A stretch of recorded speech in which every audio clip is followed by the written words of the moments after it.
Feel.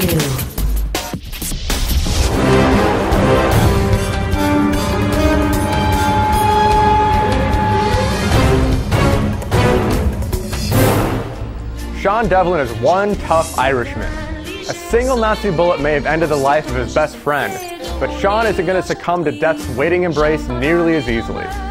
He absorbs rounds of German artillery like a plant sucks in sunlight, exhibiting an uncanny ability to regenerate his health in a way that would make even Wolverine envious.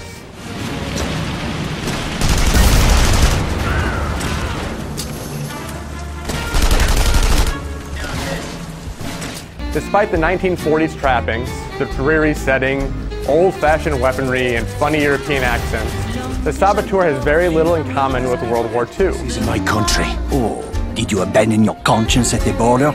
Does the need for justice end at some line drawn on a map? The strange thing is, once you get over the obvious disconnect between the real war and this over-the-top betrayal, the Saboteur is a really good time. It may not make a lick of sense that you can single-handedly shoot your way through a burning Zeppelin, or dispose of waves of angry Germans with careless ease. But it's so much fun that the ridiculousness of the situation only adds to the enjoyment. If you can get over a few rough spots and erase everything you know about World War II from your mind, the Saboteur is a goofy reenactment of history's darkest days. It's a shame the story doesn't mirror the devil-may-care nature of the action. The cutscenes drip with drama, documenting the terror the Nazis are exerting on the precious City of Lights.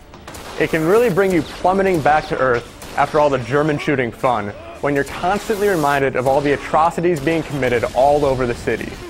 The overly dramatic tale serves to further highlight the jarring disconnect between the ridiculous action and the depressing reality. The story may not be able to decide if it wants to be goofy or serious, but the intriguing atmosphere only adds to the experience. The Nazi-controlled portions of Paris are displayed in black and white, but certain objects have kept their color intact, creating an eye-catching effect.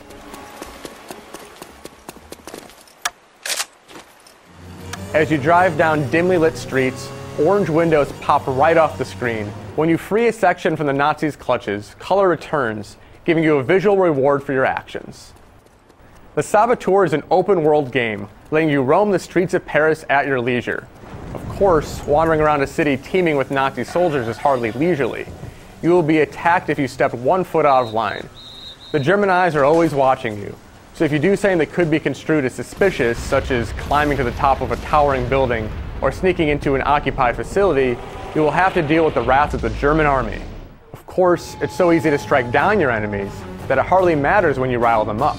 You have a variety of objectives given to you from rebellion leaders scattered all over the city, but your missions usually boil down into sneaking into a German-controlled compound and spilling as much tainted blood as possible. However, just because your actions usually revolve around sneaking, shooting, and driving, that doesn't mean the Saboteur becomes repetitive. Each facility has a unique layout and different enemy soldiers, giving every trip into no man's land a twist. Plotting the best way to approach each situation is a lot of fun, giving you a reason to scout buildings beforehand and decide the best way in. Sometimes you can just walk through the front door, laying waste as you tear down everyone in your path. But other situations require a lighter touch.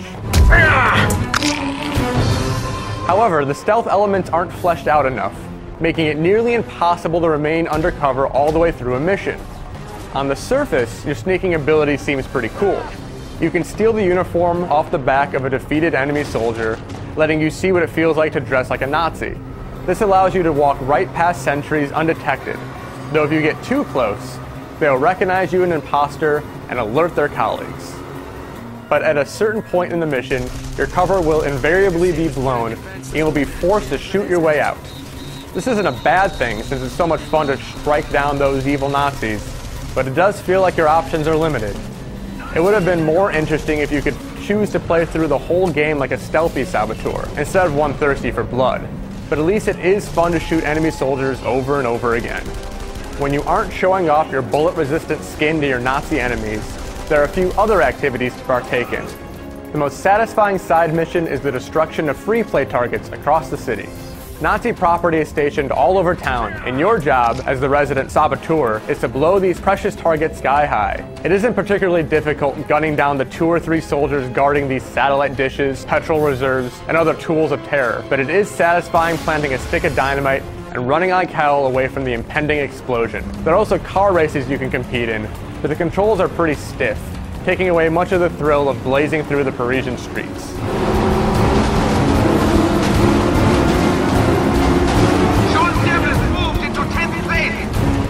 Through the course of your quest to free Paris from the Nazis' grasp, you earn perks that further improve your killing power. For instance, gunning down a few German soldiers in style unlocks a new gun for you to play around with. And that's really where the Saboteur shines. World War II is merely a backdrop to the gameplay. The action is over the top and always fun, even though the stealth elements aren't fleshed out quite enough to make sneaky sabotages a legitimate option. This isn't the most original open-world game, but it feels a lot different from other World War II games out there, and it's a lot of fun to boot.